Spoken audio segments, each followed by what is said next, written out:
అంతరించిపోతున్న మత్స్య సంపదను పరిరక్షించే విధంగా ముఖ్యమంత్రి చంద్రబాబు నాయుడు, ఉప ముఖ్యమంత్రి పవన్ కళ్యాణ్ సూచనతో చర్యలు తీసుకుంటున్నట్లు రూరల్ శాసనసభ్యులు పంతం నానాజీ తెలిపారు.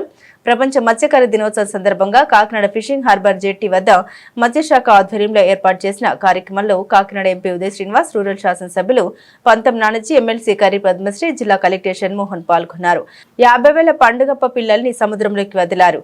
ఈ సందర్భంగా పంతం నానాజీ మాట్లాడారు. మత్స్య సంపద పెంపొందించడానికి కూటమి ప్రభుత్వం పాలనలో చర్యలు తీసుకుంటున్నామని, అంతరించిపోతున్న మత్స్య సంపదను పరిరక్షిస్తూ వేట విరామ సమయంలో మత్స్య సంపదను పెంచే విధంగా మత్స్యకార శాఖ ఆధ్వర్యంలో చర్యలు చేపట్టినట్టు తెలిపారు.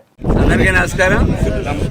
ఈరోజు నవంబర్ 21 ప్రపంచ మత్స్యకార దినోత్సవం సందర్భంగా అంతరించిపోతున్నటువంటి మత్స్యకార సంపదని నిలబెట్టాలనే సంకల్పంతో రాష్ట్ర ముఖ్యమంత్రి చంద్రబాబు నాయుడు గారు, పవన్ కళ్యాణ్ గారు, అలాగే మోడీ గారి యొక్క ఆశీర్వాదంతో ఇవాళ ఇక్కడ మొట్టమొదటిసారిగా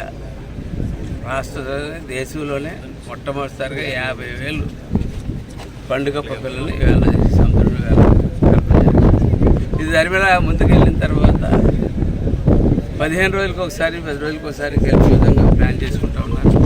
రేపు ఏప్రిల్లో వేట నిషేధం టైంలో 2 నెలలు 60 రోజులు ఆ పిల్ల ఆల్రెడీ 30 డేస్ పిల్లలు మనం వేస్తూ ఉన్నాం కాబట్టి ఒక ఈ 60 రోజుల్లో కూడా ఆ పిల్ల పెరిగి ఆ వేళకు వచ్చే సంపద పెరగడానికి అవకాశం పెరిగి ఉంటుంది. కాబట్టి అప్పటికి ఫిషరీస్ డిపార్ట్మెంట్ దానికి సన్నద్ధాలు చేసుకుంటూ ఉన్నారు. ఇది ఫిషింగ్లో కొత్త వరవడిగా మనం ఆలోచించవచ్చు. ఎందుకంటే చంద్రబాబు నాయుడు గారు మీకు తెలిసిందే, కళ్యాణ్ గారు కూడా తెలిసిందే, ఏదైనా కొత్త వరవడి కొత్త పరిపాలన విధానం తీసుకెళ్తా ఉన్నారు. పిఎం గారు దీంట్లో ఉన్నటువంటి దాన్ని ఇలాగ పెట్టి ఇవాళ 50,000 డ్రాన్స్ చేయడం జరిగింది. అలాగే ఈ యోజన కింద సూర్యాపేట, ఉప్పలంక, వాకలపూడి గ్రామాలకు చెందిన 37 మంది లబ్ధిదారులకి బోట్లు, వలలు, ఇంజిన్లు ఆర్డర్స్ ఇస్తూ ఉన్నాం. 3 3-వీలర్ ఆటోస్ 2 యూనిట్లు, అలాగే బయోబ్లాక్ 1 యూనిట్ ఇవాళ కలెక్టర్ గారి చేతి మీదుగా ఇవాళ కంట్రాక్షన్ ఇవాళ ఇవ్వబోతూ ఉన్నారు.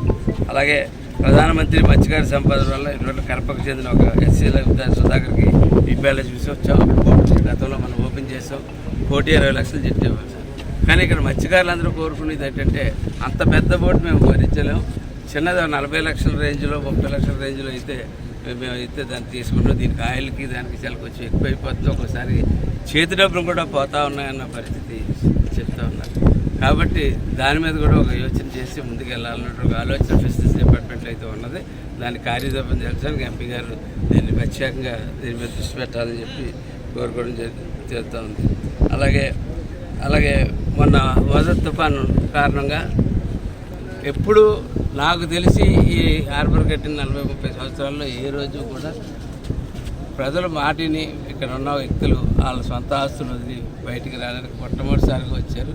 వచ్చి 4 రోజులు 3 రోజులు క్యాంపుల్లో ఉన్నారు. వాళ్ళందరికీ కూడా కలెక్టర్ గారు, అలాగే ముఖ్యమంత్రి గారు, ఉప ముఖ్యమంత్రి గారి యొక్క ఇదితోటి ఎంపీ గారు నేను కలిసి 5,400 కుటుంబాలకి మేము ఆ రోజు మన రాజశేఖర్ గారు కూడా ఉన్నారు. ఆ రోజు 5,400 కుటుంబాలకి నెల రోజులు సరిపడేటువంటి రేషన్ ఇవ్వడం జరిగింది. ఎందుకంటే ఆ నెల రోజులు ఆ పేరు చెప్పి వరుస డిప్రెషన్స్ వరుసగా ఉన్నాయి. వరుసగా డిప్రెషన్స్ ఉండడం వల్ల మత్స్యకారులు వేటకెళ్ళలేని పరిస్థితి ఉంటే వేటకాలంలో లేని వచ్చే పరిస్థితి ఆ నెల కూడా వచ్చింది. కాబట్టి ఆ పరిస్థితి వాళ్ళు కూడా చేయడం జరిగింది. ప్రభుత్వం ఎప్పుడు కూడా మత్స్యకారుల యొక్క సంక్షేమం కోరుకుంటూ ఈ కోస్ట్లో ఉన్న మత్స్యకారులు వాళ్ళు బాగుంటేనే వాళ్ళు నా దృష్టిలో సూర్యారావుపేటలో కానీ హార్బర్పేటలో కానీ అన్రెస్ట్ ఉంటే మనం ఈ బీచ్ని సుందరీకరణ చేయలేం.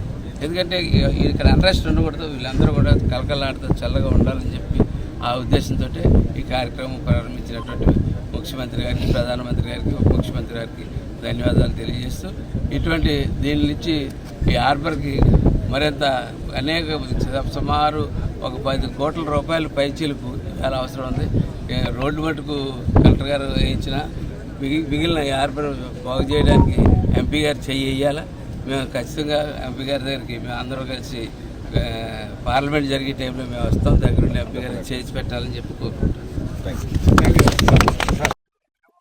అందరికీ ముందుగా వరల్డ్ ఫిషరీస్ డే శుభాకాంక్షలు. మరి ప్రపంచంలోనే అతిపెద్ద కమ్యూనిటీ ఏంటి అంటే fisherman. Wherever there is sea there are fisherman and there is fisheries sector అన్నది అందరూ మనం గుర్తుపెట్టుకోవాలి.